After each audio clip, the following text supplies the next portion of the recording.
Alhamdulillahi Rabbil Alamin.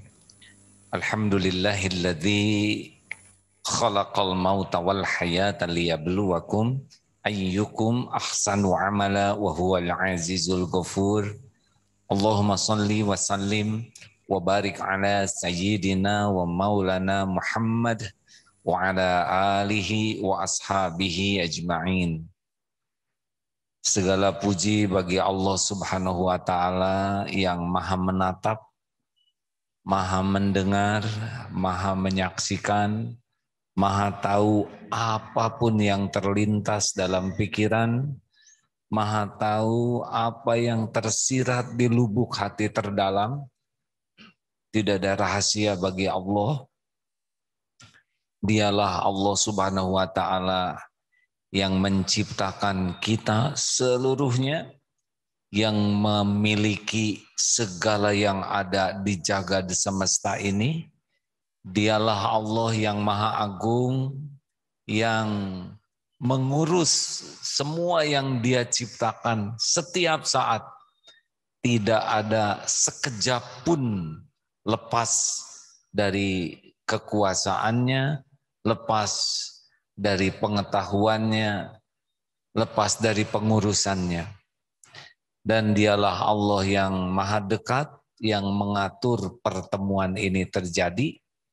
Tidak ada satupun yang bisa mencegah apa yang Allah kehendaki, dan tidak ada satupun yang bisa memaksa apa yang tidak Allah kehendaki.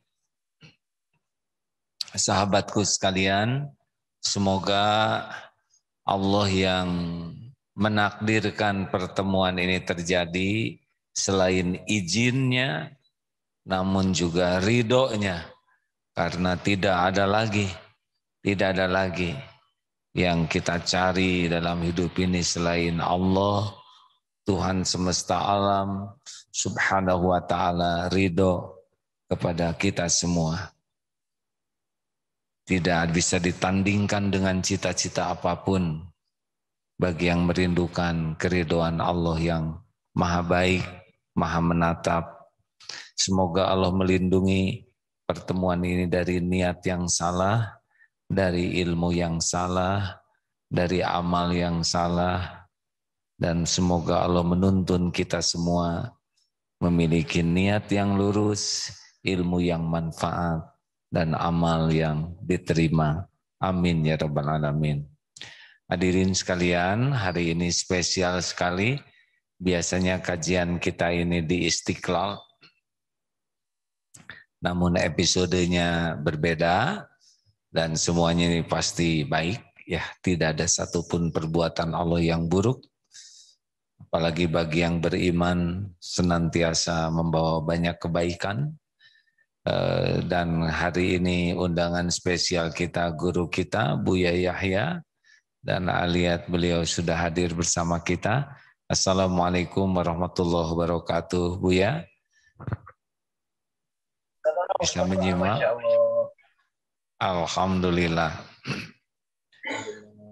Terima kasih Buya sudah meluangkan waktu yang sangat berharga. Semoga Allah memberikan nikmat iman, nikmat amal soleh, dan nikmat keridhaan Allah. Masya Allah. Diberi kesehatan, lahir batin, kemuliaan dunia wal akhirat. Buya, silahkan hari ini kami akan menyimak bagaimana tentang istiqomah. Tafadhol, Buya. Bismillahirrahmanirrahim. Assalamualaikum warahmatullahi wabarakatuh. Alhamdulillah, alladzi akrama man syaa min ibadihi bil istiqamati fi anwa'il khairat wa 'anahum 'alaiha wa ja'alahum min ahliha. Wassalatu wassalamu ala rasulil karim Muhammad rahmatan lil alamin habibina sayyidina Muhammadin wa ala alihi wa ashabihi والتابعين لهم بإحسان إلى يوم الدين. اللهم يا ربنا ألف بين قلوبنا واجعلنا يا ربنا من المتحابين فيك ومن المتزامرين فيك ومن المتجالسين فيك ومن المتجاهلين فيك إنك أنت على كل شيء قدير. yang sangat kami cintai, kami muliakan bagi kita semuanya. Akhirnya insya Allah senantiasa dalam kebaikan penjagaan dari Allah dan terus diangkat derajat oleh Allah, mulia di dunia, mulia di akhirat. Dan semoga pecinta-cinta dari para murid dan yang lainnya kita senantiasa dijaga oleh Allah. Dan semoga Allah menjadikan kita hamba yang saling mencintai karena Allah. Mencintai karena Allah. Menjauhkan kita dari kebencian, menjauhkan kita dari kedengkian, menjauhkan kita dari prasangka buruk kepada sesama. Yang ada hanya cinta dan kasih sayang. Itulah keindahan hidup. Muqaddimah keindahan Sallallahu Alaihi Wasallam. Istiqomah adalah tanda kekuatan iman. Dan istiqomah adalah tanda ketulusan seseorang di dalam beramal. Istiqomah dalam makna yang sudah menjadi umum kita adalah maka dia terus lurus tegak dengan kebaikan tersebut hingga masuk surga. Itu namanya istiqomah. Dan istiqomah ini tanda keimanan dan tanda keikhlasan. Kalau dihubungkan dengan masalah ketauhidan, kenapa seseorang tidak istiqomah? Bisa jadi copros imannya. Misal, jika ada seorang hamba yang malam ini bisa melakukan sholat tahajud karena yakin Allah akan memberinya segala kebaikan baik di dunia dan di akhirat dengan sholat tahajudnya. Kemudian jika di esok malamnya kemudian dia meninggalkan, tanyakan, kenapa engkau meninggalkan? Apakah karena engkau tidak yakin Allah memberi pahala? Pasti dia menjawab, aku yakin Allah memberi pahala. Dia yakin, akan tapi kenapa dia meninggalkan? Yakinnya itu yakin seperti apa? Maka kalau yakinnya yakin yang sesungguhnya dan terus ada di hati dan pikirannya tentang karunia Allah, indahnya nikmatan Allah di surga nanti, di akhirat nanti, maka selagi di hari pertama dia melakukan kebaikan, maka di hari kedua dia tidak ingin meninggalkan kebaikan tersebut. Seperti istiqomahnya orang yang mencari dunia. Orang mencari dunia, lihat, yang bekerja di sebuah pabrik apa saja. Lihat, dia yakin bahwasanya dia akan diberi oleh bos gaji setiap akhir bulan. Sehingga dia bisa istiqomah berangkat pagi jam 4 sore, pulang jam 6 sore. Istiqomah, istiqomah, istiqomah. Kenapa? Karena dia punya keimanan, yakin, maksudnya iman, bahasanya yakin bahwasanya bosnya akan berikan gaji di akhir bulan. Kalau ternyata mendengar berita bahwasanya perusahaannya kolaps atau bosnya bakal khianat dan akan beri gaji, dia tidak akan mau melakukan pekerjaan tersebut.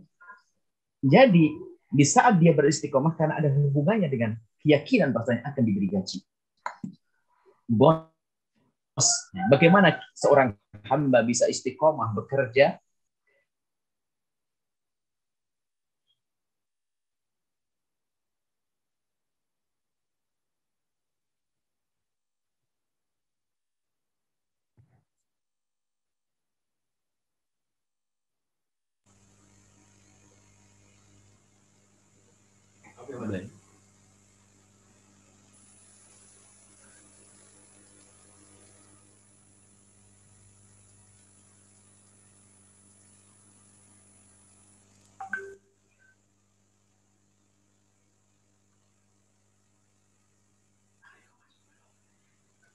Mohon maaf Buya, suara hilang.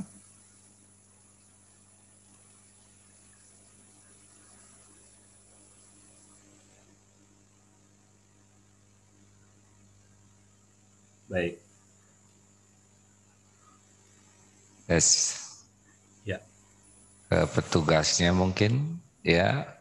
Buya, maaf ini suaranya putus. Ada petugasnya tidak, Pak Riko di sana? Baik. Mohon teman-teman operator ataupun dari teman-teman tim yang ada di kajian online bisa membantu untuk menghubungi petugas yang mendampingi Buya.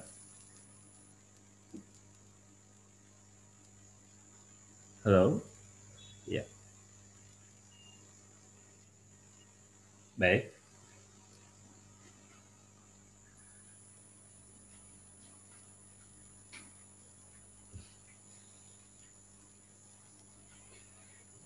Ya, sahabat-sahabat sekalian, mohon maaf ada gangguan teknis sedikit. Buya, mohon maaf nih. Sedang ada sedikit kendala. Ya, kita yang menyimak bisa membantu mendoakan ya. Ya istighfar, karena istighfar akan membantu menjadi jalan. Padahal tidak ada kejadian sia-sia, tidak ada kejadian kebetulan, semua kejadian biiznillah dan pasti ada hikmahnya. Mudah-mudahan sudah tersambung kembali Bu ya. Sudah terdengar, barusan terputus sedikit ya. Bagaimana Bang Riko? Ya, masih belum tersambung. Sedang diusahakan oleh tim. Ya, kata kuncinya jikalau menghadapi situasi seperti ini, satu, kita harus ridho, qadarullah wa ma syaa fa'al. Ini sudah takdir dan Allah berbuat apa yang dikehendaki. Yang kedua, kita istighfar, jangan-jangan karena kelalaian kesalahan kita, salah niat, salah ikhtiar. Yang ketiga, kita doa karena Allah yang memudahkan urusan. Doa bisa menjadi jalan berubahnya dari satu takdir ke takdir yang lain. Buya bisa mendengarkah? Halo Buya?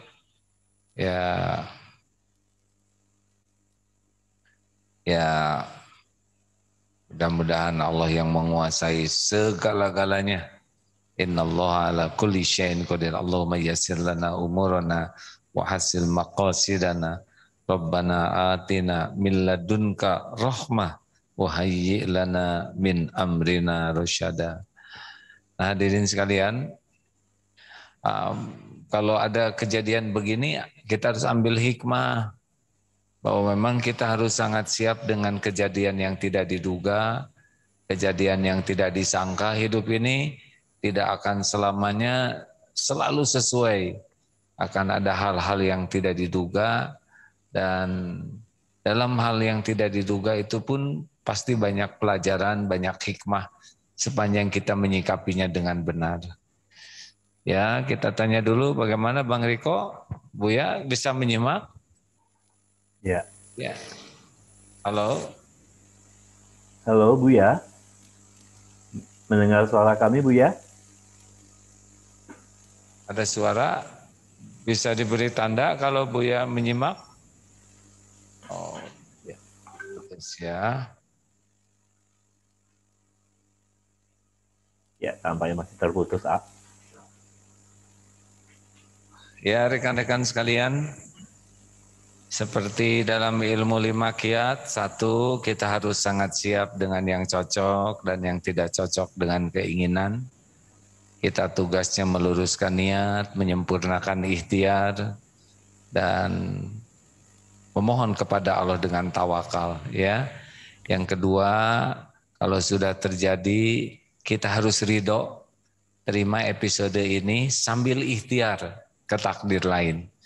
Kalau nasi jadi bubur, kita terima sambil kita upayakan jadi bubur ayam spesial. Nah seperti sekarang ini, kita ikhtiar cari solusi. Tapi harus ridho dulu. Kalau orang tidak ridho ke takdir, dia tidak bisa bergerak. Terima episode yang ada sambil ikhtiar ke episode lain yang lebih baik. Yang ketiga adalah jangan mempersulit diri. Kalau ada apa-apa jangan didramatisir, jangan dipertegang, jangan diperumit, jangan dipergawat, tetapi pikiran kita harus proporsional, jernih, dan sahal itu, mudahkan ya. Proporsional dan pikiran kita solusi. Jangan terjebak untuk membuat masalah menjadi lebih rumit ya. Kadang yang membuat rumit apa? Emosi ya, marah itu membuat masalah bisa menjadi lebih parah seperti menyiram api ke bensin. Makanya yang ketiga itu adalah jangan mempersulit diri. Itu resep ketiga. Resep yang keempat, evaluasi diri. Kalau ada hal-hal seperti ini, evaluasi diri apa nih? Dosanya apa, kekurangannya apa, kesalahannya apa, kelalaiannya apa. Sehingga apa yang terjadi ini bisa membuat tobat, bisa membuat kita tidak melakukan kesalahan yang sama ke depan, misalkan ada kelalaian atau ada kekurangan, sehingga ke depan akan jadi lebih baik. Tidak boleh sibuk menyalahkan, tetapi lebih sibuk mengevaluasi diri dan memperbaiki diri. Dan yang kelima, kalau ada masalah itu kuncinya adalah cukuplah Allah sebagai penolong, karena Allah lah penguasa segala-galanya. Innallaha ala kulli syai'in qadir. Wa iyamsaskallahu bidurrin fala kashifalahu illahu. Jikalau Allah menimpakan satu kemudaratan, tidak ada yang bisa menghilangkannya illahu, selain Dia, Allah sendiri. Wa iyuridka bi khairin, dan jika Allah menghendaki kebaikan, fala radha li fadli, tidak ada yang bisa menolaknya. Allah berikan kepada siapa yang Dia kehendaki, dan Dialah Allah Ghafurur Rahim. Nah, sekarang yang tidak ada termasuk AA-nya, ya. Ya, hadapilah dengan senyuman. Bang Riko? Ya. Ya. Masih ada? Ya, kita kangen Buya nih. Sedang diusahakan. Kendala jaringan mungkin ya. Pokoknya kalau ada apa-apa, cari 1001 alasan, 70 alasan minimal ya untuk terus mencari dengan berbaik sangka, insya Allah. Masya Allah. Ya rekan-rekan sekalian, mudah-mudahan Allah memudahkan urusan. Selanjutnya, apa saja yang harus kita lakukan supaya kita ditolong oleh Allah? Tentu saja pertolongan Allah yang paling penting adalah prasangka baik kepada Allah. Ana 'inda dzanni abdi bi. Aku sesuai dengan prasangka hambaku. Sudah ada gambar kembali live. Assalamualaikum Buya, bisa menyimak? Waalaikumsalam. Wah, Masya Allah. Waalaikumsalam. Baru beberapa menit ini, beberapa detik ini. Alhamdulillah bisa nyimak. Alhamdulillah, Masya Allah. Masya Allah. Ya, tadi hanya ganjel saja Buya, silakan. Maaf ya. Tafadhol Buya. Tadi suara kami sudah nyampe atau suara terdengar atau belum? Sebagian, tadi sebagian sedang penjelasan, tiba-tiba hilang dan Buya kelihatan visualnya saja. Masya Allah. Jadi ada yang tidak tersimak, maaf. Baik. Ya. Masya Allah. Intinya kalau bicara tentang keistiqomahan, ada hubungannya dengan keimanan. Maka yang perlu kita kuatkan adalah iman kita. Maka di situ akan terbangun keistiqomahan. Makanya kajian tauhid, kajian kita mengenal Allah seperti yang disampaikan oleh AA. Bahwasanya kita yang menyelesaikan permasalahan Allah. Nah, keyakinan ini penting. Kalau kita tidak punya keyakinan, nggak akan bisa istiqomah. Tadi yang kami contohkan, orang bekerja rutin, berangkat pagi, pulang sore, karena ada dugaan kuat atau yakin bahwasanya sama bosnya akan dikasih uang. Sementara bosnya adalah bisa saja fakir. Bosnya bisa saja menjadi bangkrut. Nah, bosnya bisa saja di mana kita yang mengaku iman kepada Allah yang dalam muqaddimah tadi yang maha melihat dan Allah maha kaya, Allah yang maha kuasa. Kenapa kok kita tidak istiqomah? Apakah Allah bisa memberikan pahala kita di malam hari ini, besok tidak? Apakah di saat kita berjuang hari ini Allah kasih pahala, besok tidak? Allah akan memberi setiap saat. Maka kenapa kok orang tidak istiqomah? Maka yang perlu dicermati adalah keimanan di dalam hatinya. Maka di saat keimanannya mulai keropos, maka istiqomah akan hilang. Nah, Karena apa? Kita urusan dengan Allah yang tidak pernah ingkar janji, Allah yang maha kuasa. Allah yang melihat kita. Maka kami sampaikan juga tadi bahwasanya ya, keistiqomahan adalah tanda keimanan yang sesungguhnya dan juga tanda ketulusan di saat kita berbuat baik. Berbuat baik hanya karena Allah, bukan karena dipandang manusia. Ada orang berbuat baik karena dilihat manusia. Bisa membantu masjid atau membantu pondok pesantren dilihat oleh kiainya atau ustadznya. Di saat ustadznya tidak ada, dia tidak mau berbuat lagi. Karena dia tidak merasa dilihat oleh Allah. Maka istiqomah ada hubungannya dengan makom yang sangat tinggi di dalam hadis Jibril, yaitu makom ihsan. Anta'budallaha ka'annaka tarahu. Bagaimana kita itu merasa terus dilihat oleh Allah. Sehingga perilaku kita akan selalu kita timbang. Kita merasa dilihat oleh Allah. Merasa dilihat oleh Allah. Maka di saat kita merasa dilihat oleh Allah, maka kita rindu untuk berbuat baik. Kebaikan yang bisa kita lakukan atau yang kita pahami, maka kita akan berusaha untuk melakukannya. Dan setelah kita melakukan, kita merasakan kelezatan dalam beramal baik. Karena apa? Kita kenal bahwa kita tahu karena kita berbuat baik karena Allah. Dan Allah selalu melihat kita. Ini ada hubungannya dengan keimanan. Kemudian dengan keikhlasan dalam diri. Ikhlas. Makanya sebagai tanda, mohon maaf di saat kami menyampaikan tanda bukan Anda untuk melihat orang lain. Tidak. Untuk melihat, untuk koreksi diri. Maka ketidakistiqomahan itu termasuk tanda ketidakikhlasan. Tidak kenal Allah yang sesungguhnya. Tidak ikhlas. Tanda, ingat, kita boleh menunjuk ke dalam diri kita. Nggak boleh menunjuk orang lain. Orang lain bisa melakukan kebaikan hari ini, besok tidak karena satu sebab. Tapi kita nunjuk ke kita deh. Pengajian kita adalah untuk aku. Kenapa aku kok tidak istiqomah? Kenapa pengajian kok aku sering putus-putus? Kenapa derma sedekah saya kok aku putus-putus? Oh, yang ngasih rezeki tidak pernah putus memberikan rezeki kepadaku. Kemudian kenapa sholat tahajudku terputus? Kenapa? Maka mari kita koreksi diri kita sendiri. Menengok dalam diri kita sendiri. Dan memang dalam kajian itu hendaknya seperti itu. Banyak orang di saat kajian itu adalah bukan melihat dirinya. Seorang suami melihat istrinya. Nanti pulang istrinya yang akan dinasihati. Seorang istri melihat suaminya. Atau bahkan seorang ustadz pun kadang kalau dengar ceramah ustadz yang lain, bukan untuk dirinya sendiri. Kadang untuk bahan ceramah nanti menasihati orang lain. Seolah-olah dia nggak perlu lagi dengan nasihat. Seolah dia nggak punya hajat lagi dengan nasihat. Maka hendaknya, ayo kita terus koreksi dalam diri kita sendiri jika ada petuah nasihat untukku. Seperti tadi barusan yang kami sampaikan bahwa ketidakistiqomahan adalah tanda kalau kropos keikhlasan kita dan kropos keimanan kita, maka sadari diri kita, kalau kita termasuk orang yang tidak istiqomah tanpa ada udzur, maka ketahuilah iman kita kropos, keikhlasan kita ternodai, maka yuk segera kita benahi, kita perbaiki, kita kembalikan keimanan dan keikhlasan agar amal baik yang kita lakukan diterima oleh Allah dan bisa bermanfaat kelak di saat kita menghadap kepada Allah Subhanahu wa taala. Silakan kami ingin mendengar. Agak silakan. Masya Allah. Jadi silakan.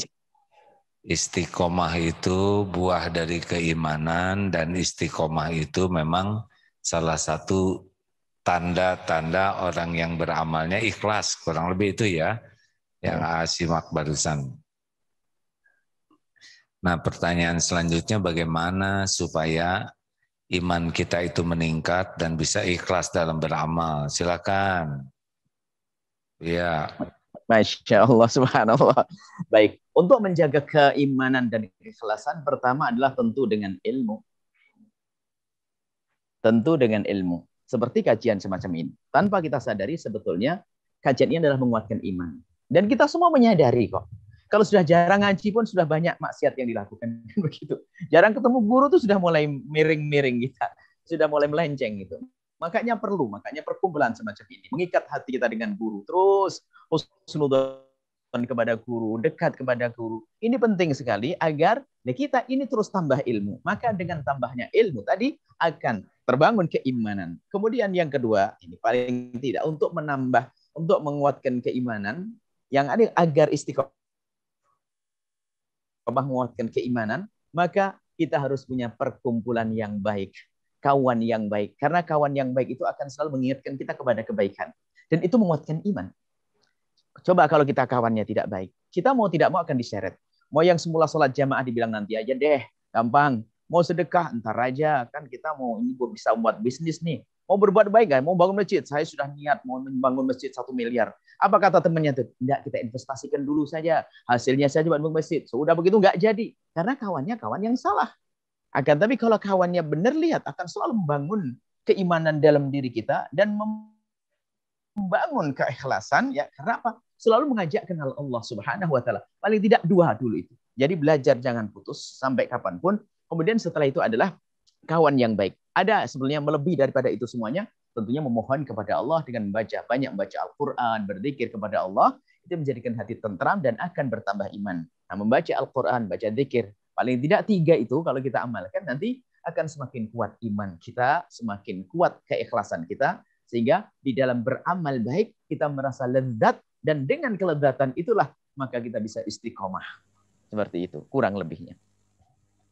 Alhamdulillah. Ada juga pertanyaan, Buya. Kenapa itu belajar agama banyak, sering ke pesantren, bahkan sekolah di sekolah kampus agama. Tapi kenapa kok kelihatannya akhlaknya tidak sebanding dengan ilmunya? Padahal kan ayyul mu'minina afdal, siapa orang yang paling afdol imannya, yang paling sempurna utama imannya? Rasulullah SAW bersabda ahsanuhum khuluqa. Nih pertanyaannya, kenapa ada orang yang rajin ke majelis taklim, rajin baca kitab, bahkan kuliah agama, ketemu ulama, tapi kok akhlaknya tidak sesuai dengan ilmunya? Kira-kira apa penyebabnya itu, Buya? Baik, Masya Allah, subhanallah. Ini pertanyaan yang Masya Allah. Jadi begini, kalau ada orang kelihatannya belajar lama, tapi kenapa kok hasilnya tidak menjadikan kebaikan untuk dirinya sendiri, apalagi untuk orang lain? Maka para ulama ahli tarbiyah selalu menengok kepada awal di saat dia melangkah dalam menuntut ilmu, yaitu menata hati ini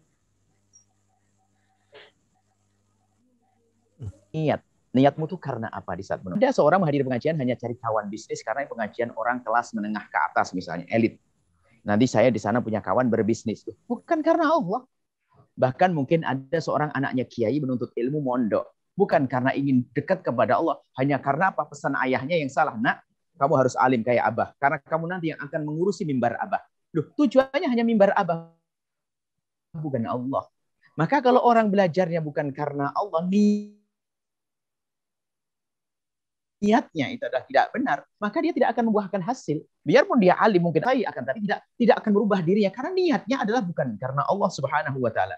Maka para ulama, Imam Nawawi sendiri dalam kitab Arba'in Nawawiyahnya, hadis dijajar dengan kitab Arba'in. Hadis pertama adalah innamal a'malu binniyat. Imam Ghazali dalam kitab Ihya bicara panjang lebar tentang niat. Jangan sampai kita salah. Bisa jadi seorang santri menuntut ilmu itu adalah karena apa? Karena dia terpesona dengan ustadz yang masyhur, mungkin karena ustadz masyhur itu adalah dianggap dia banyak duit, banyak pengaruh dan sebagainya. Urusannya dunia, salah niat. Maka dia kalaupun mendapatkan ilmu, maka tidak akan mendapatkan ilmu yang bermanfaat, justru akan mendapatkan ilmu yang dia semakin jauh dari Allah Subhanahu wa taala. Maka niat yang benar karena Allah Subhanahu wa taala. Kemudian di samping niat yang benar di dalam menuntut ilmu, kita harus berusaha bagaimana yang kita makan adalah barang yang halal. Barang yang halal, maka harus waspada. Halal. Kalau haram kita makan, asad jawarihu sya'amaba. Asad jawarihu sya'amaba. Kalau orang makanannya haram, maka lihat. Dia akan bermaksiat anggota tubuhnya dengan mudah. Maka tadi saya sampaikan, akhlaknya nggak terwujud. Ilmunya hanya ilmu di otak. Dan ini syarat oleh Sayyidina Imam Ali bin Abi Thalib. Ada orang punya ilmu hanya di otak. La yatajawazu an hanajirihi. Hanya diskusi. Kalau bicara diskusi, wah, kalau dia menulis langsung terekspos kemana-mana. Dia punya buku banyak. Tapi dia ilmu itu hanya di otaknya, tidak sampai turun ke dalam tenggorokannya, tidak melewati, maksudnya tidak masuk ke hatinya. Karena apa? Ya tadi di saat menuntut ilmu itu adalah salah. Maka para ulama ahli tarbiyah itu mendahulukan niat yang benar sebelum memulai belajar. Ditata hatinya. Jangan sampai ilmunya justru menambahkan kesombongan pada dirinya. Di samping niat, nanti maka yang dimakan halal. Kemudian setelah itu apa? Ya kejujuran. Makanya katanya pengen mendapatkan ilmu yang manfaat. Ujian aja nyontek. Nggak kira itu sudah awal dari kebohongan. Dia hanya pengen disanjung kalau dia lulus atau dia ranking tertinggi. Makanya hati-hati para santri, para pelajar agama kalau suka nyontek, ini alamat ilmunya nggak manfaat. Karena apa? Dia sudah berdusta di sini. Dia bukan karena Allah. Allah melihat kenapa dia menyontek. Dari sini akan terlihat. Jadi orang yang akhlaknya tidak berubah itu disyaratkan ada tarbiyah, itu bisa dilihat dari cara belajarnya. Niatnya salah mungkin, kemudian mungkin yang dimakan haram, atau ya itu tadi dia tidak jujur dalam belajar. Kemudian juga apa? Ada yang hanya mengandalkan kecerdasan otaknya. Nah, ini paling penting juga ini. Dia lupa bahwasanya dia minta ilmu kepada Allah. Maka kami ingatkan kepada para santri, pelajar semuanya, jangan lupa di tengah malam mengadu kepada Allah.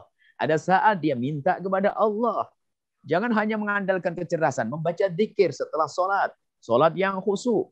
Jangan sampai karena dia menyita waktu, membaca Al-Quran menyita waktu, sampai nanti enggak. Kalau dia dengan Allah, Allah akan menolong dia. Waktu menjadi berkah. Ini makanya ada sebagian kitab orang dulu, masya Allah, seperti kitab Ta'lim, Ayyuhal Walad Ta'limnya Syekh Zarnuji, kemudian Muqaddimah Ihya'nya Imam Ghazali, dan juga Bidayatul Hidayah. Itu bagaimana menata hati, niat. Bahkan sebagian ulama dulu tidak akan memberikan ilmu kepada muridnya kan sudah ditata hatinya.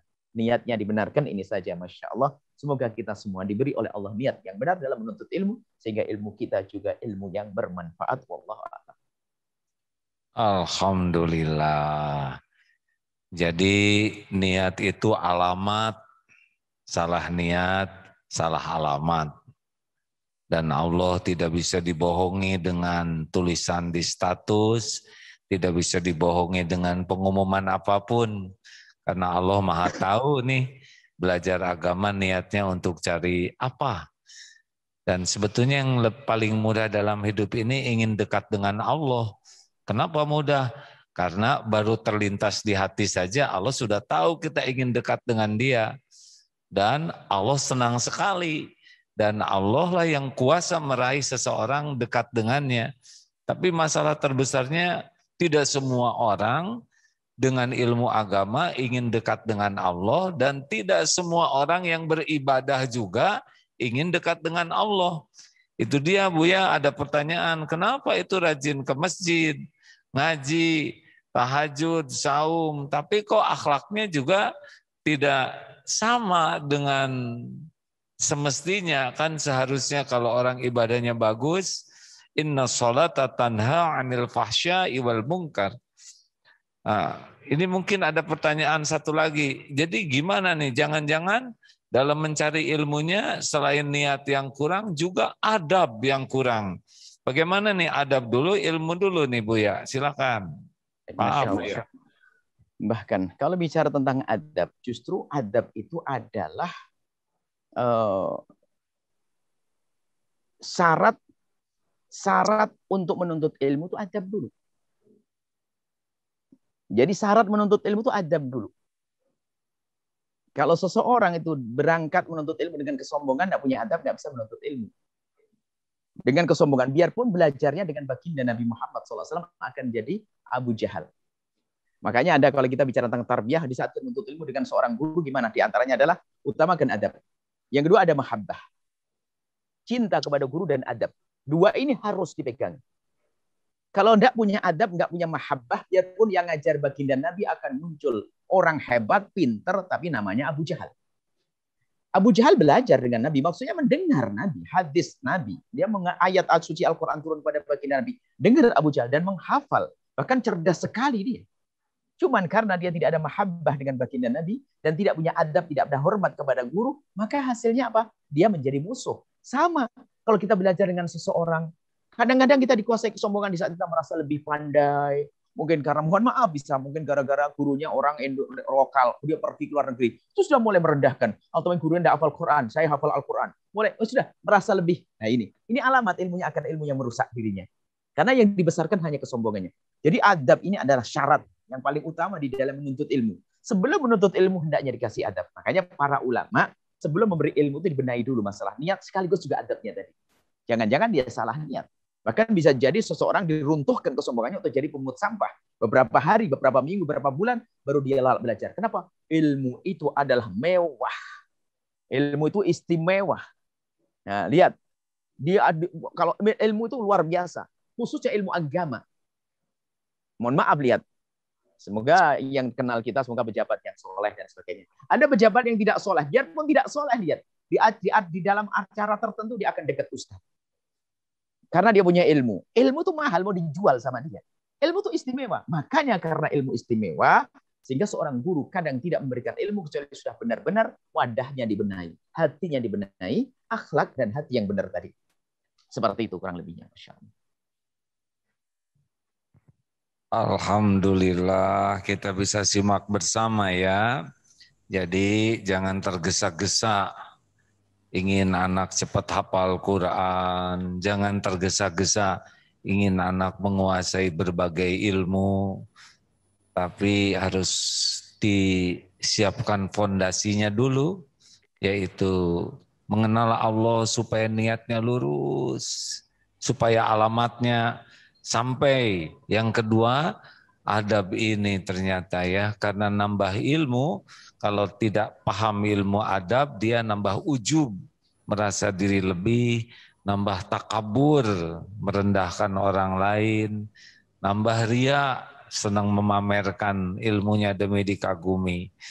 Nah, mudah-mudahan nasihat Buya ini membantu kita semua nih, karena kadang-kadang para orang tua sangat ingin anaknya cepat jadi, dan tidak jarang orang tua pun ikut ujub, ikut takabur dengan prestasi anak, yang padahal anaknya sendiri hanya baru tahu ilmu, belum beradab dan belum bisa mengamalkan ilmu.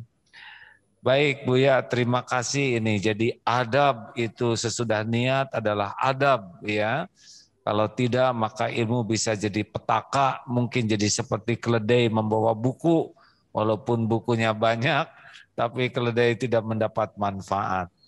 Nah selanjutnya Buya, kenapa nih ada yang banyak amal ibadah, tapi kok kurang berbekas di dalam akhlaknya kepada keyakinan kepada Allah, kemudian kepada akhlak kepada sesamanya, padahal sepertinya ibadahnya kelihatannya bagus. Kenapa kira-kira ya? Silakan Buya. Masya Allah. Suatu ketika disebutkan di hadapan baginda Nabi tentang imra'atan, tentang seorang perempuan tutkal bi kathrati sholati wasiyam. Seorang perempuan yang disebut bahwasanya dia adalah banyak puasa dan banyak sholat. Ibadahnya luar biasa. Sahabat Nabi terkagum dengan kisah tersebut karena ahli ibadah.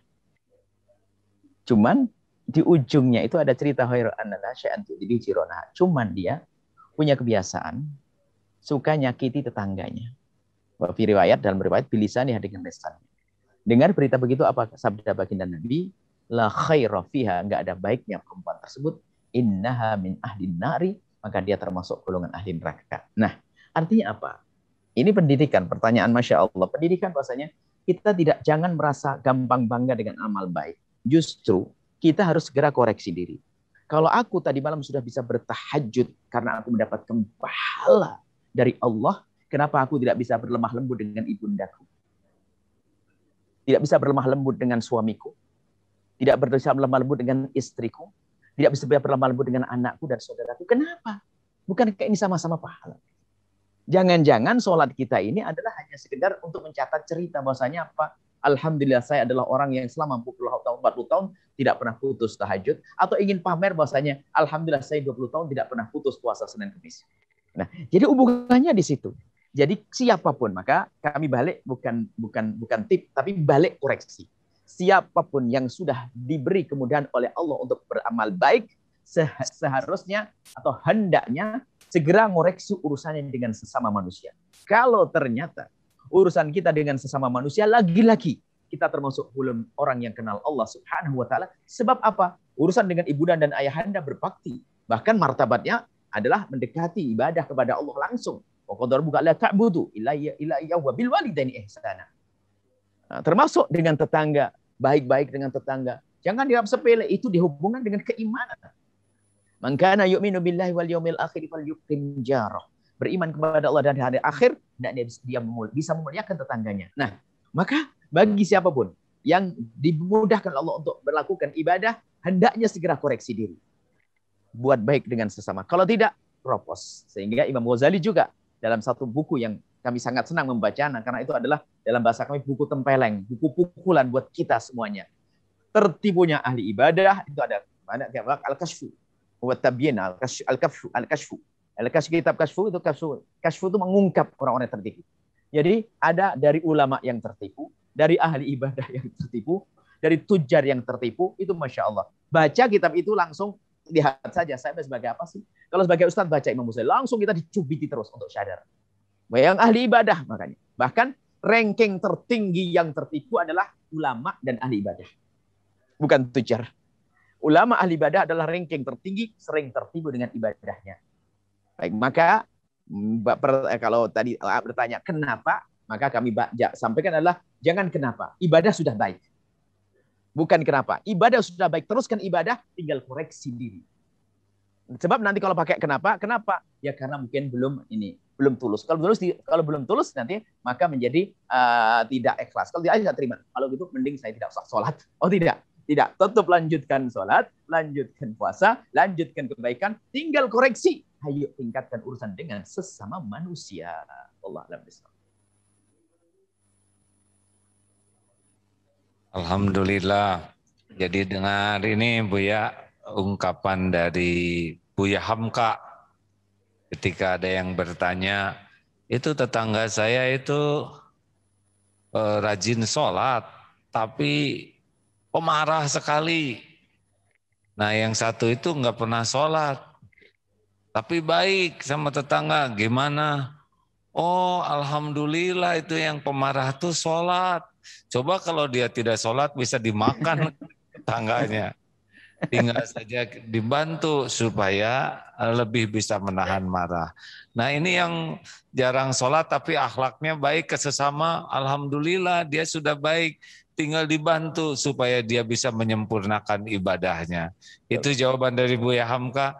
Jadi dua-duanya menjadi sempurna karena posisi kita tidak menghakimi, tetapi posisi kita adalah berkhidmat, membantu lebih menyempurnakan. Kalau dalam bahasa pesantren, jangan menuntut orang lain berubah, tapi tuntutlah diri sendiri berubah sambil membantu yang lain berubah. Mungkin begitu ya, Bu ya? Betul, Masya Allah. Ya. Baik. Betul, Masya Allah. Nah yang ketiga nih pertanyaan. Dakwah itu kan menjadi kewajiban kita ya. Walaupun dakwah tidak identik dengan ceramah. Kenapa guru-guru terdahulu bicaranya sederhana, sedikit, tetapi daya gugah dan daya ubahnya besar. Tapi ada kalanya ya saya sudah memberikan banyak penjelasan tapi kurang daya gugah, daya ubah. Kira-kira apa rahasianya, Buya? Baik, Masya Allah. Subhanallah.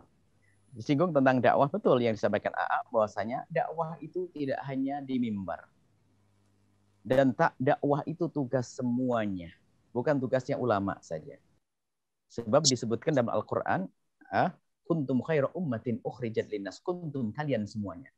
Sebaik-baik umat yang dihadirkan oleh Allah di tengah-tengah bangsa manusia, tapi punya ciri khas.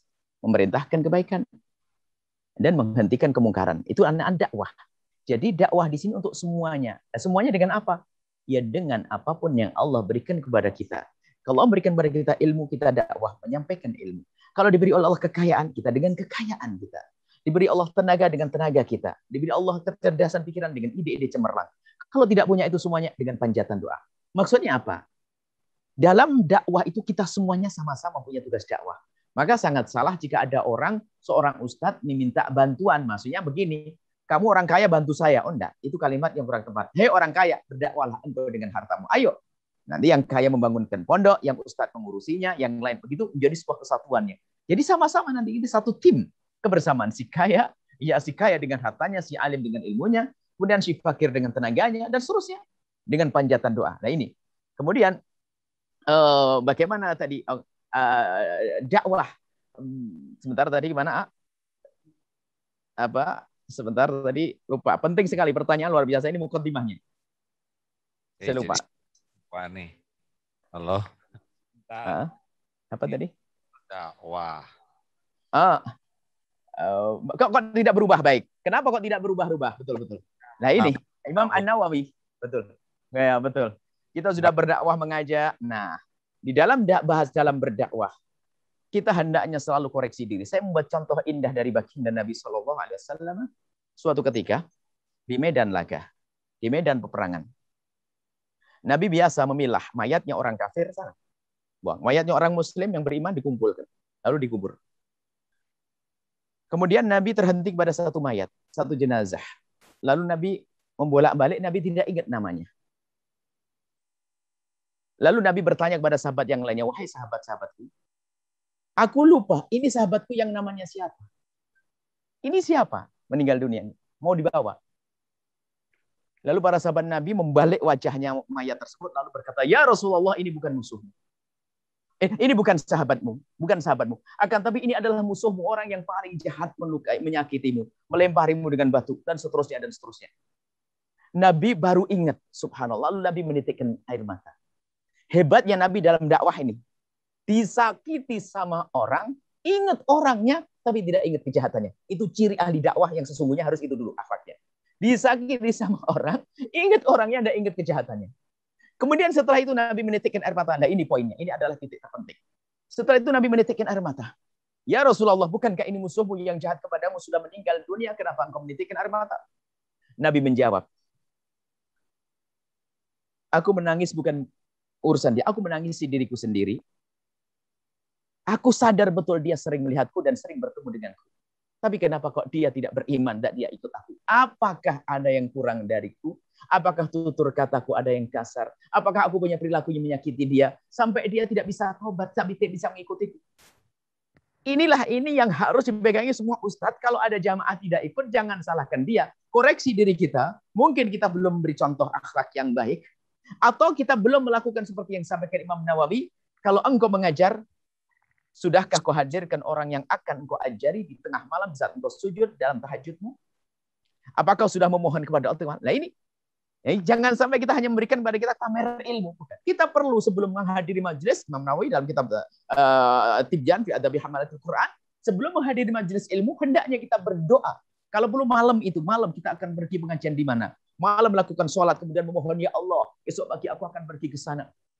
Nah, ini kita sudah melakukan atau belum? Nah gitu. Ini pertanyaan buat ustadz sendiri seperti kita ini yang mengajar. Kalau tidak kita khianat, kita hanya pamer ilmu saja. Mungkin kita karena jamaah besar dan seterusnya.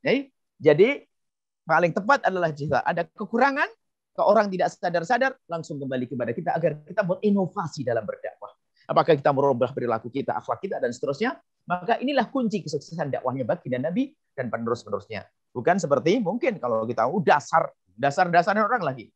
Dasar yang disebut satu suku lagi, dasar suku Batak, dasar suku Sunda, dasar akhirnya menggunjing orang semuanya. Gara-gara dasar orang gunung, dasar orang Batak. Enggak. Kalau ada orang ternyata, kalau orang kok tidak sadar-sadar diberi tausiah olehnya, maka koreksi. Mungkin aku belum bisa beri contoh yang baik. Atau aku lupa kepada Allah, padahal yang beri hidayah adalah Allah, bukan aku. Seperti itu. Dengan beginilah nanti dakwah akan semakin baik.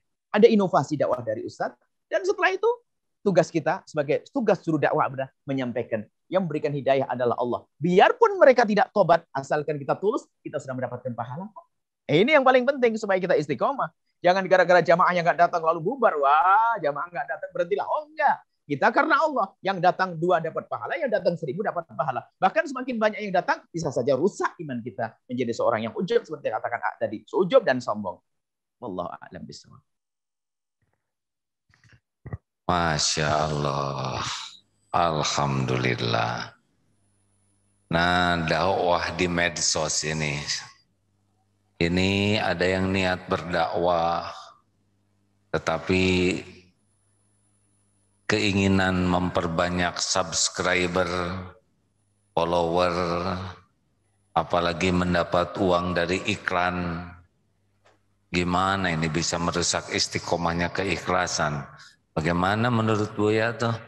Niat dakwah tapi di dakwahnya ngarep-ngarep banyak yang subscriber, banyak yang nonton, tapi tujuannya supaya banyak iklan, banyak penghasilan.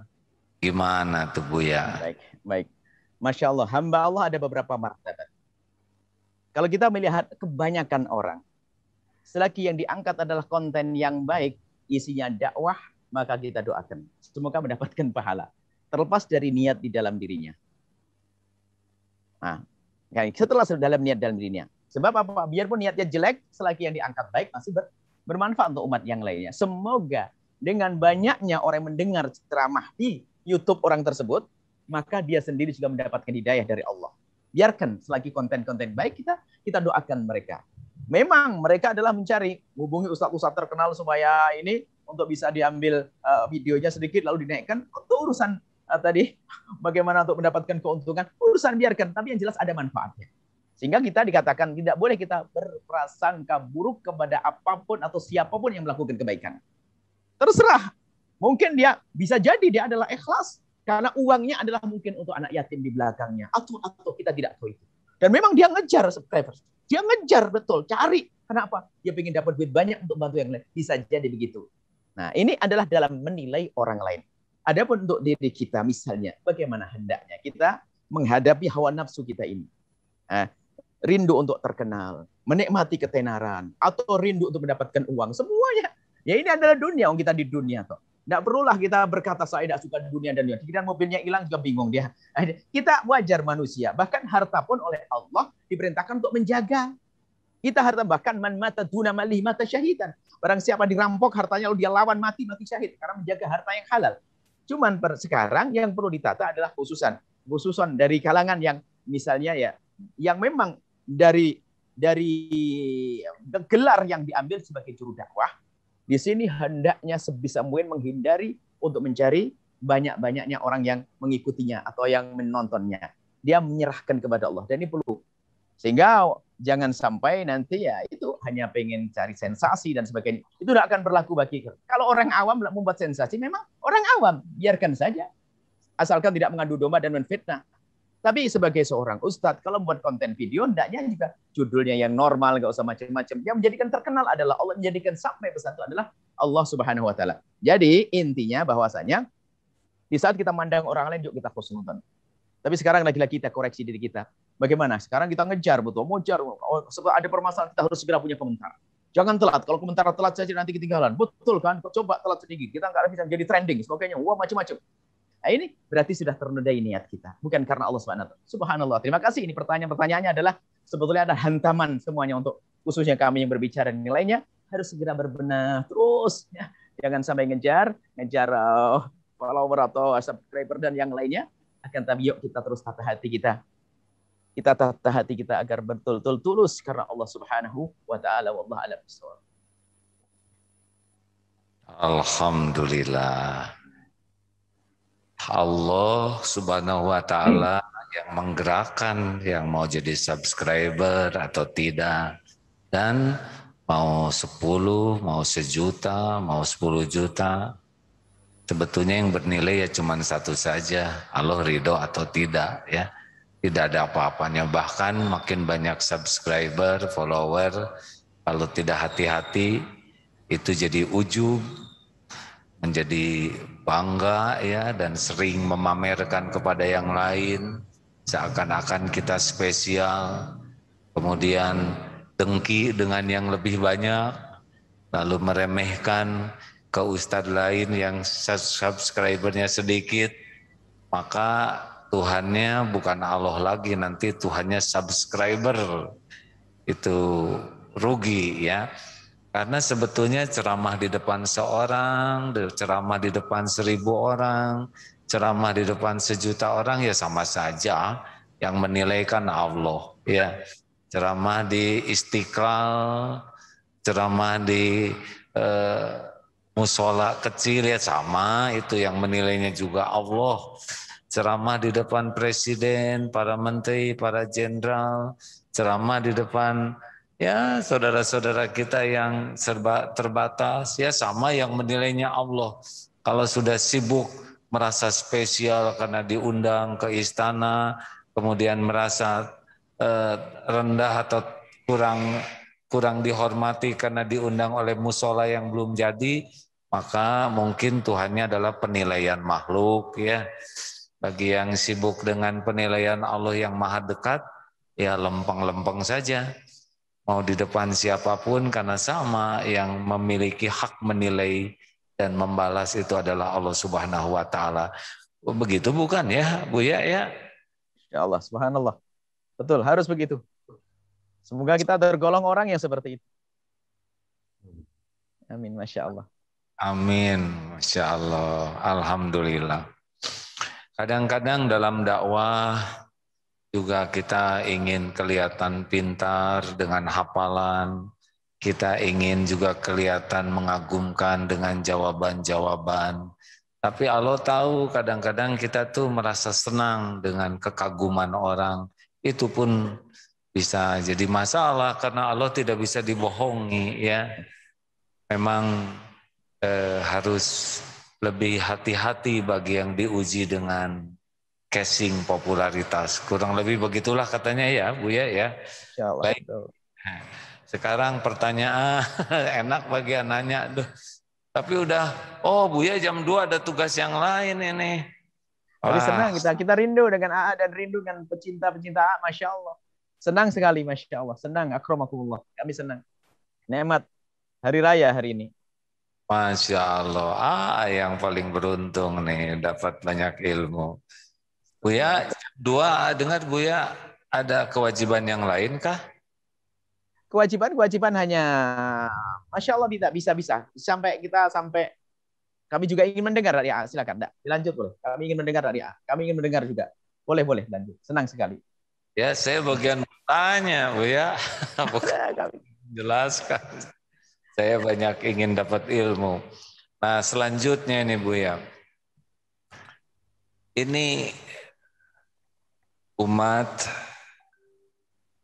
kan situasi sekarang ini takdirnya adalah zaman teknologi.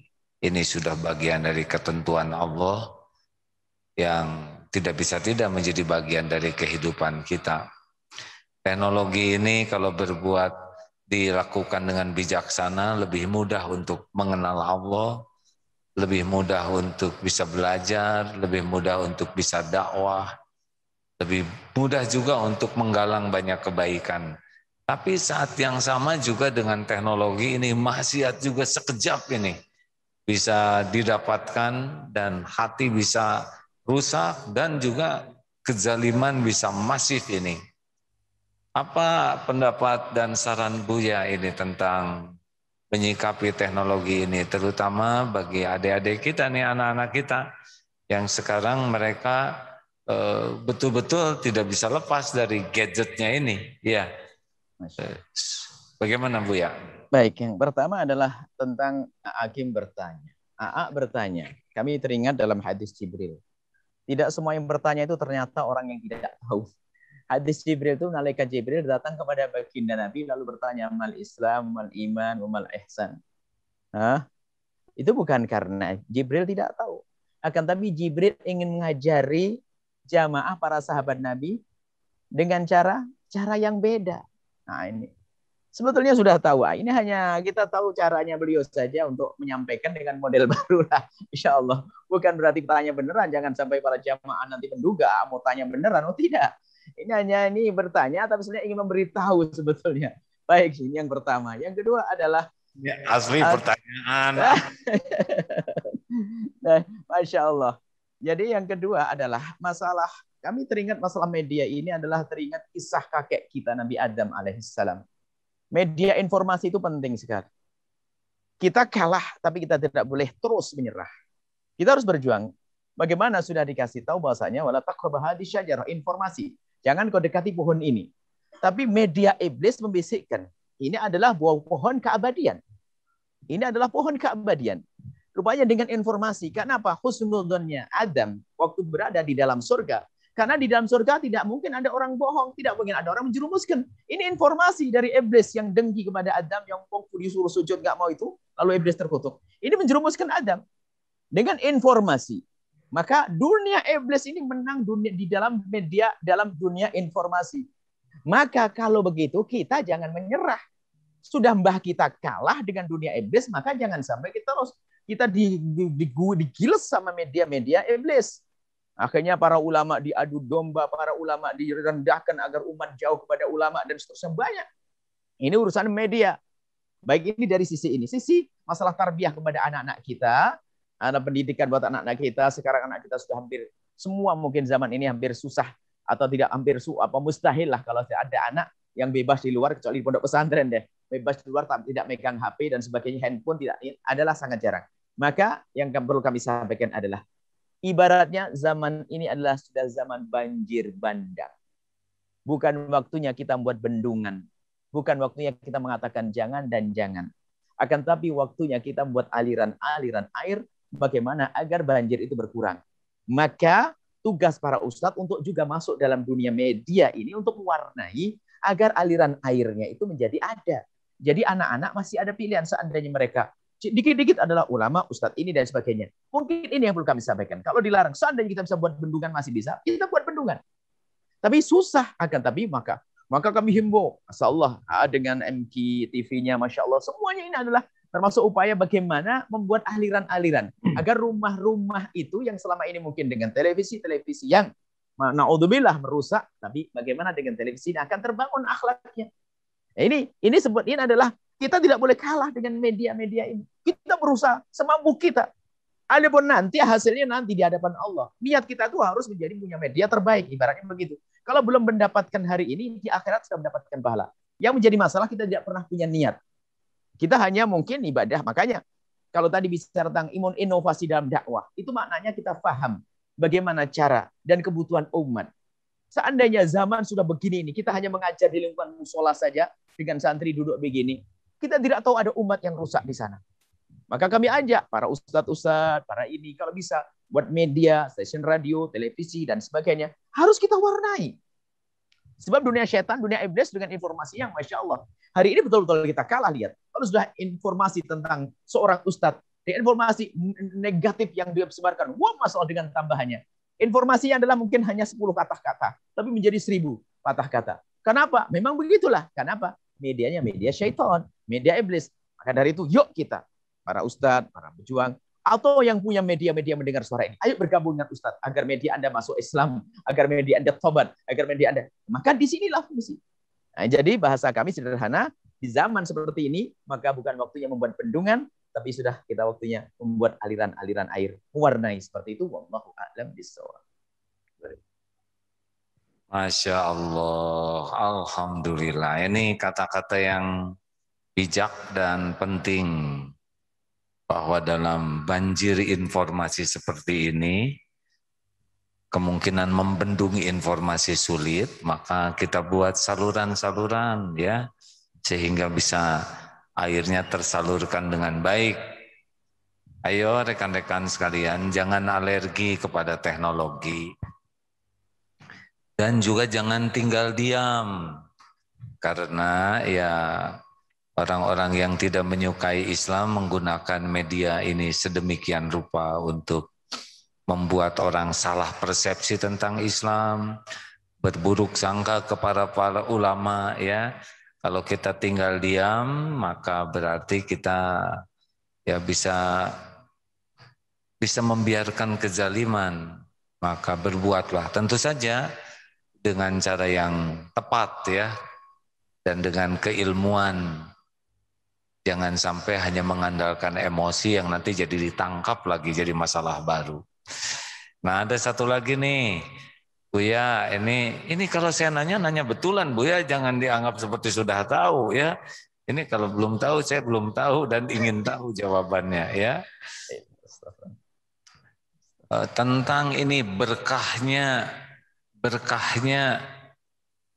adab kepada orang tua ini, Buya, ya, dalam era sekarang ini banyak contoh-contoh yang kurang baik dari tayangan, dari media, dari film-film yang membuat anak-anak tuh kehilangan adab kepada orang tuanya. Padahal ya dengan berbagai keterbatasan orang tua adalah orang tua ya, sudah menjadi jalan nikmat dari Allah terciptanya anak, tercukupinya. Gimana nih Buya keberkahan berbakti ke orang tua ini dan bahayanya durhaka ke orang tua? Silakan Buya. Masya Allah. Masalah berbakti ataupun lawannya yaitu durhaka ini dalam dakwah jadi topik yang terpenting. Sehingga para ulama itu di dalam mendeteksi atau mendiagnosa penyakit kegagalan atau kesengsaraan dalam hidup itu biasanya langsung. Kalau dalam ilmu kesehatan biarin lambungmu gimana kan begitu. Biasanya kalau ada ribut rumah tangganya, ekonomi begini, tanyakan bagaimana urusanmu dengan ibumu dan ayahandamu. Ini penting sekali. Maka kami sampaikan kepada semua yang mengikuti acara ini bahwasanya tidak akan beruntung dan tidak akan beruntung dan tidak akan sukses yang meniti kesuksesan dengan durhaka kepada orang tua. Tidak akan. Kalau dia ingin menjadi seorang pengusaha tapi kok durhaka kepada orang tua, maka usahanya akan hancur. Lihat, tidak lama akan hancur. Kalau ternyata usahanya masih tidak hancur, Allah akan kirim istri yang jahat. Kalau ternyata istrinya baik, Allah akan kirim anak yang lebih jahat daripada dia. Pokoknya sampai dikatakan baginda Nabi, kullu dzambin yu'akhirullahu uqubatahu yaumal qiyamati illa uquqal walidaini wa innallaha yu'ajjilu fid dunya qabla al-mamat. Kalau ada orang durhaka kepada semua dosa, Allah tunda hukumannya di akhirat. Kecuali durhaka kepada orang tua akan Allah berikan hukumannya di dunia sebelum di akhirat. Makanya lihat, kami selalu sampaikan bahwasanya sikap baik seseorang kepada orang tua ini termasuk bagian daripada nasib baik bagi dirinya. Sehingga orang biarpun dia tidak beriman, ingat ini, biarpun dia tidak beriman, bukan orang beriman, kalau dia baik dengan bapak ibunya, Allah akan beri kebaikan di dunia, dia akan sukses di dunia. Cuman di akhirat dia tidak mendapatkan apa-apa. Biarpun orang kafir. Biarpun orang kafir, kalau dia baik dengan bapak ibunya, dia akan diberi oleh Allah kesuksesan. Pernah kita hadirkan satu kisah di negeri kafir sana, ada satu perempuan dengan tangannya patah. Karena ini rupanya ceritanya dulu dipukuli oleh ibunya. Ibunya jahat sekali. Cuma nasibnya anak ini, dia biarpun disakiti orang tuanya tidak pernah membalas dan tidak benci. Akhirnya di usia yang sangat muda dia sukses sehingga waktu itu dia mendorong ibundanya di kereta roda dan dia sudah sukses.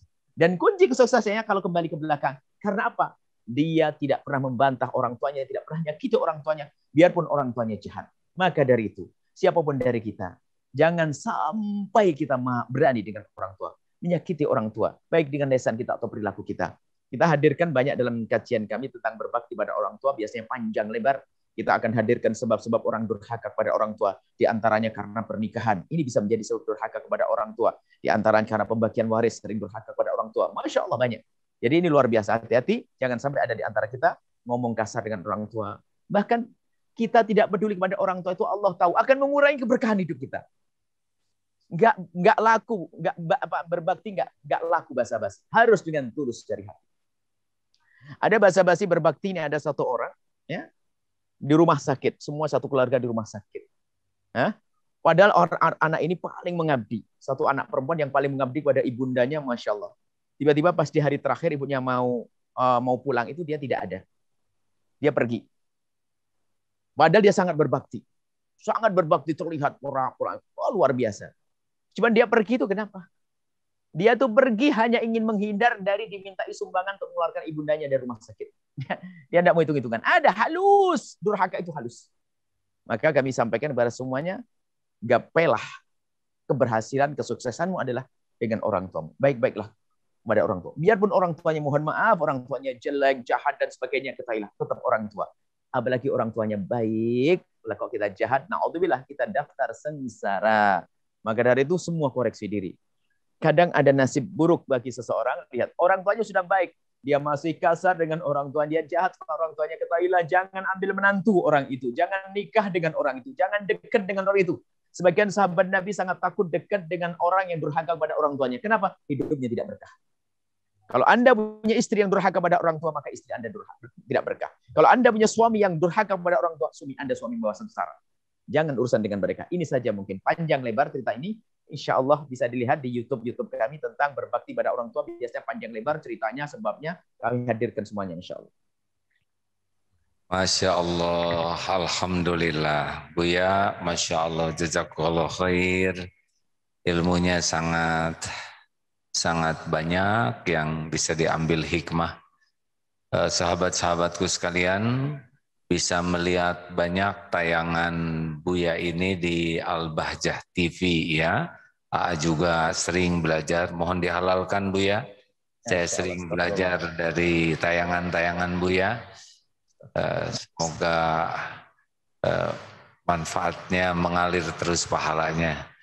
Sahabat-sahabatku yang baik, semoga tidak puas dengan acara ini sehingga terus belajar terus mencari ilmu dan jangan lupa doakan ya. Karena seperti yang Buya katakan tadi, ujian yang paling jadi sasaran tipu daya setan paling strategis adalah para pendakwah, para ulama, ustadz, dan ini sangat memerlukan dukungan doa dari semua jamaah agar para guru kita diberikan perlindungan sehingga bisa senantiasa istiqomah. Buya, sudah dapat surat, katanya Buya sudah harus mengisi di tempat lain. Mohon ditutup dengan doa ya, yang merupakan penutup dari acara ini. Tafadhol Buya. Ya. Kalau ditutup, kami pengen mengamini. Amin.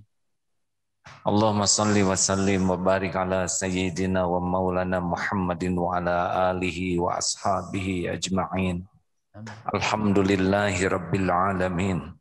Ya arhamar rahimin, irhamna. Ya arhamar rahimin, irhamna. Ya arhamar rahimin, irhamna. Ya dzal jalali wal ikram, ya rabbus samawati wal ard, wa rabbul arsyil karim. Ya ayyu ya qayyum, bi rahmatika nastaghits. Allahumma inna nas'aluka ridhaka wal jannah wa na'udzubika min sakhatika wan nar. Allahumma inna na'udzubika min an nusyrika bika syai'an na'lamu wa nastaghfiruka lima la na'lamu. Allahumma inna nas'aluka taubatan nasuha wa taubatan qoblal maut ya Allah, wa rahmatan indal maut wa maghfiratan ba'dal maut. Amin ya Rabb. Allahumma hawwin alaina fi sakaratil maut. Amin. Allahumma inna nas'aluka husnal khatimah. Amin. Wa na'udzu bika min su'il khatimah. Allahumma ighfir lana wa li walidina warhamhum kama rabbawna shighara.